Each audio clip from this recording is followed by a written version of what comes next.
دوسرا راستہ تھا نعیم البدل جو راستہ فراہم کیا گیا تھا وہاں سے نکلے، تاہم آگ لگی، بڑھتے بڑھتے اس نے کئی فلور کو اپنی لپیٹ میں لیا. 3 خواتین سمیت 12 افراد اب تک جہاں بحق ہو گئے اور ایک لاش جو ابھی نکالی گئی ہے وہ بدین کے رہائشی ہیں ڈاکٹر محمد عالم جمالی، جن کی لاش کمرہ نمبر 218 سیکنڈ فلور سے نکالی گئی ہے. بدقسمتی سے کے ساتھ یہ کہنا پڑا ہے کہ ضلع انتظامیہ جو یہاں پر آئی تھی کئی گھنٹے قبل، ان کا یہ موقف تھا کہ سرچنگ مکمل کر لی گئی ہے، تمام جو زخمی جھلسنے والے جہاں بحق ہونے والے ان تمام افراد کو اسپتال منتقل کر دیا ہے اور اس جو ہوٹل ہے اس کو کلیئر قرار دے دیا. لیکن دانیال جو سٹی ایڈمنسٹریشن ہے کیا آپ نے کیا اس نے کوئی جواب دی؟ کیونکہ سٹی ایڈمنسٹریشن کی بھی ذمہ داری تھی کہ وہ اس بات کو نظر میں رکھتی کہ کراچی کے کس ہوٹل میں جو ہے وہ سموک الارم بج رہے ہیں اب درست ہیں اور فائر الارم درست ہیں، اور اگر آگ لگنے کی صورت میں جو ہے وہاں پر آلات پڑے ہوئے ہیں کہ آگ کو بجھایا جا سکے. یہ چیک کرنا تو سٹی ایڈمنسٹریشن کا کام تھا نا. تو سٹی ایڈمنسٹریشن سے کسی نے پوچھا ہے یا سٹی ایڈمنسٹریشن نے کوئی جواب دیا ہے کہ انہوں نے چیکنگ کی تھی یا نہیں کی تھی، یا ان کے پاس کوئی سسٹم ہے ایسا؟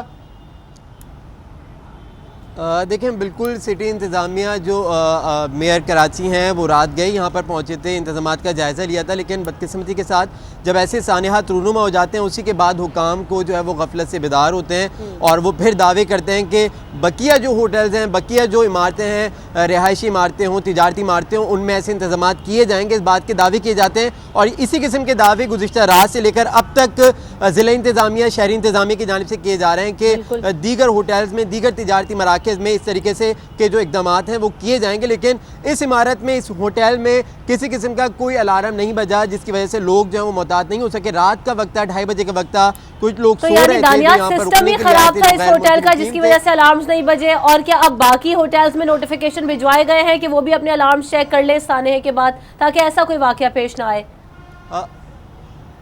جی بالکل، وزیر اعلیٰ سندھ نے بھی اس بات کا نوٹس لیا ہے اور ہوم سیکریٹری سے کہا ہے کہ وہ فوری طور پر جو سیلف ڈیفنس کے جو ادارے ہوتے ہیں ان کو متحرک کریں اور کراچی شہر میں جتنی اہم عمارتیں ہیں، ہوٹلز ہیں، تجارتی مراکز ہیں یا اس کے علاوہ حساس مقامات ہیں وہاں پر ایسے انتظامات کو یقینی بنایا جائے کہ لوگوں کی جان ضائع نہ ہو. 12 افراد جو ہیں وہ لقمہ اجل بن چکے ہیں. ایک مزید لاش جو ہے وہ ابھی نکالی گئی ہے جو بدین کے رہائشی ہیں ڈاکٹر محمد عالم جمالی کی، جو کمرہ نمبر 218 میں تھے. تاہم اس وقت اگر میں اپنے کیمرہ مین فیصل سے کہوں کہ یہ وہ مناظر ہیں، یہاں پر ٹریول ایک ایجنٹ تھا، اس کے پاس جو ہے وہ کئی پاسپورٹ تھے جو جل گئے. جو لوگ عمرہ کرنے کے لیے، حج کی ادائیگی کے لیے جاتے ہیں جن کے یہاں پر پاسپورٹ موجود تھے وہ یہاں پر جل گئے. اس کے علاوہ کارپیٹ کی ایک شاپ تھی وہ مکمل جل گئی ہے. اس کے علاوہ سونے کی ایک دکان تھی، اس کا بھی تمام تر لاکھوں روپے کا سامان جل کر خاکسار ہو گیا. بالکل جو ہوٹل کے اوپر کا جو حصہ ہے وہاں سے لوگوں نے شیشے توڑ کر جان بچانے کے لیے اپنی اپیلیں کی، لوگوں کو مدد کے لیے پکارتے رہے، اللہ اکبر کے نعرے بلند ہوتے رہے. رات گئے ایک انتہائی دل کو ہلا دینے والا جو منظر تھا. یہ جو ہوٹل ہے یہاں پہ فارنرز بھی آ کر رکتے ہیں. ہم دیکھ رہے ہیں کہ کراچی میں عالمی اردو کانفرنس بھی جاری ہے، بہت سارے لوگ اسے اٹینڈ کرنے کے لیے بھی آئے ہوئے ہیں. تو ان فارنرز کو ابھی کہیں اسٹے دیا گیا ہے؟ وہاں پر کوئی زخمی یا شہید یا ہلاک تو نہیں ہوا فارنرز میں سے؟ جی دیکھیں، جو آگ لگی تھی اس کے دھوئیں سے تو کئی غیر ملکی جو مقیم تھے، جو اس ہوٹل میں مقیم تھے، ان کی حالت غیر ہوئی تھی اور انہیں فوری طور پر کراچی کے نجی اسپتال منتقل کیا تھا. لیکن جو اس ہوٹل میں دیگر جو لوگ موجود تھے ان کو بھی اب کراچی کے دیگر جو مقامی ہوٹلز ہیں وہاں پر ان کو منتقل کر دیا گیا ہے. ان کو پہلے فوری طور پر طبی امداد فراہم کی گئی اور اس کے بعد ان کو دیگر ہوٹل میں جو ہے وہ رہائش فراہم کر دی گئی ہے. اس ہوٹل میں بھی غیر ملکی مقیم تھے، ڈاکٹر سے، انجینئر سے، کرکٹر سے، پاکستانی ٹیم کے جو یہاں پر تھے، جو زخمی بھی ہوئے ہیں اور کئی لوگ ایسے ہیں جو آگ کی وجہ سے جھلس بھی گئے ہیں جن کو فوری طور پر کراچی کے نجی اور سرکاری اسپتال میں جو ہے وہ طبی امداد فراہم کی جا رہی ہے. افسوسناک سانحہ رونما ہو چکا ہے. اس کے بعد یہاں پر ڈیسک قائم کی گئی ہے، جو ہیلپ لائن ڈیسک قائم کی گئی ہے پولیس کی جانب سے، ہوٹل انتظامیہ کی جانب سے، کہ جو متاثرہ جو افراد ہیں ان کے اہل خانہ اگر رابطہ کرنا چاہیں تو وہ یہاں سے آ کر سکتے ہیں. ٹھیک ہے، بہت شکریہ دانیال سید، آپ نے ہمیں تفصیل سے اپڈیٹ کیا. آپ سے گاہے بگاہے اپڈیٹس بھی لیتے رہیں گے. انجم صاحب اپنی اگلی سٹوری کی جانب بڑھتے ہیں اور ہم یہ دیکھتے ہیں. اس پہ بھی بات کرنا چاہوں گا کہ یہ دیکھیں، یہ سٹی انتظامیہ کی ذمہ داری ہے کہ شہر کے اندر جتنی بھی بلڈنگز ہیں ان کو چیک کیا جائے کہ وہاں پر بلڈنگز کے اندر جو ہے آگ بجھانے کے آلات موجود ہیں. کیا آگ لگنے کی صورت میں لوگوں کے نکلنے کے راستے موجود ہیں؟ کیا آگ لگنے کی صورت میں جو انتظامات ہونے چاہیے وہ انتظامات موجود ہیں؟ اور یہ ایک پرماننٹ ایک ریگولر پریکٹس ہونی چاہیے کہ سٹی گورنمنٹ یہ دیکھے. اور یہ شہر میں جو ہے اب آگ لگنے کی مسلسل واقعات ہو رہے ہیں. اور انجم صاحب 2 فیکٹریز میں بھی اس سے پہلے آگ لگ چکی ہے. دونوں دفعہ یہ ہوا کہ فائر بریگیڈ کی گاڑیوں کے پاس پانی نہیں تھا اور اس دفعہ بھی یہی ہوا. ایک تو پانی نہیں تھا پراپر کراچی جیسے شہر میں وہ دیکھیں خالد مسعود صاحب کہہ رہے ہیں کہ پراپر ایکوپمنٹ نہیں تھا, لوگوں کو نکالنے کے لیے سنارکل جتنی ہونی چاہیے وہ نہیں تھی اور لوگ اندر پھنسے ہوئے تھے اور لوگ جو ہیں اور پکار رہے تھے مدد کو, اور سٹی انتظامیہ کے پاس جو ہے وہ پراپر ایکوپمنٹ نہیں تھا. ایک تو یہ کہ سٹی انتظامیہ کو چاہیے کہ ایک آگ کے سلسلے میں ایک فوری کارروائی کرے اور تمام بلڈنگز کا سروے کیا جائے اور جہاں پر آگ لگنے کے امکانات موجود ہیں وہاں پر آگ لگنے کی کو بجھانے کے امکانات بھی پیدا کیے جائیں اور سٹی ایڈمنسٹریشن کو ایکٹیو ہو تاکہ تمام بلڈنگ کے مالکان انتظامات ہونے چاہیے. بالکل انجم صاحب, اگلی سٹوری کی جانب بڑھتے ہم دیکھ رہے ہیں کہ اب پاکستان کی ایک بڑی اہم ٹیم ہے جو کہ امریکہ پہنچ رہی ہے, واشنگٹن بلکہ پہنچ چکی ہے, اور اب دیکھ رہا ہے کہ پاکستان اور امریکہ کے درمیان تعلقات بہتر ہوں گے. اب ڈونلڈ ٹرمپ نئے صدر منتخب ہو گئے تو ایک نئے سرے سے تعلقات جو استوار ہوں گے, یا جو ہم دیکھ رہے ہیں کہ جو پرانی صورتحال ہے وہ اسی طرح سے رہے گی, چینجز آئیں گے پاکستان اور امریکن ریلیشنز میں.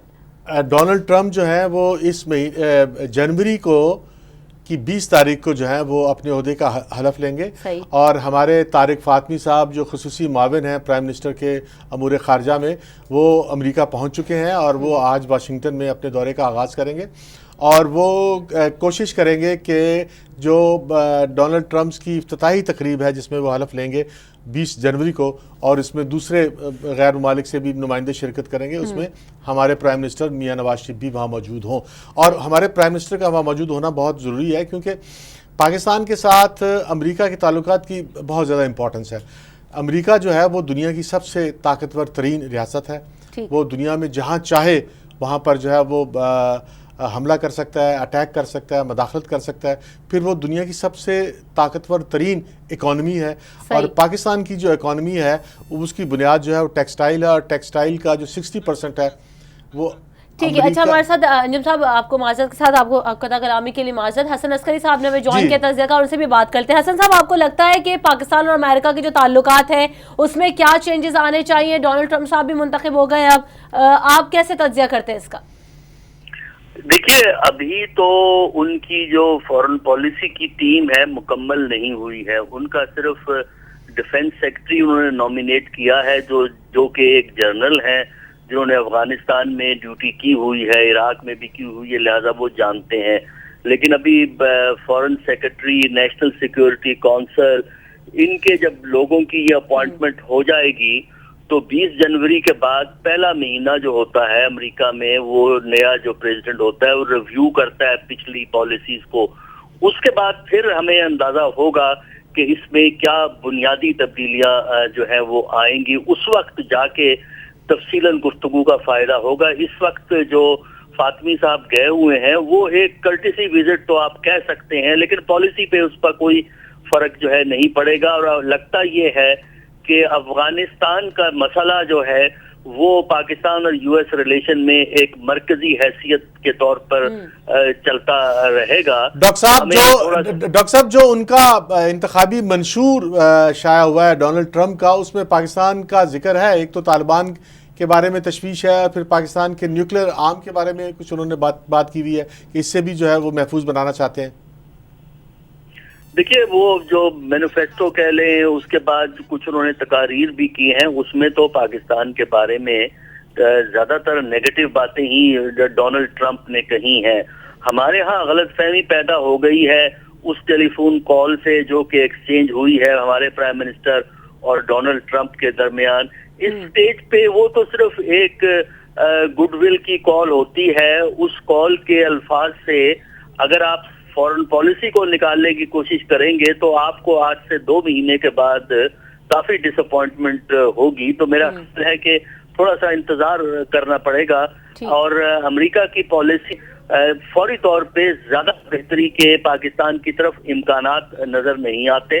ٹھیک ہے, فوری طور پر بہت ساری بہتری کے امکانات نظر نہیں آتے. بہت شکریہ ڈاکٹر حسن عسکری صاحب ہمارے ساتھ موجود تھے, آپ نے ہمیں پروگرام میں وقت دیا. پروگرام کا وقت اپنے اختتام کی طرف پہنچ چکا ہے. مجھے اور انجم رشید صاحب کو دیجیے اجازت, آپ سے کل دوبارہ ملاقات ہوگی. اللہ حافظ.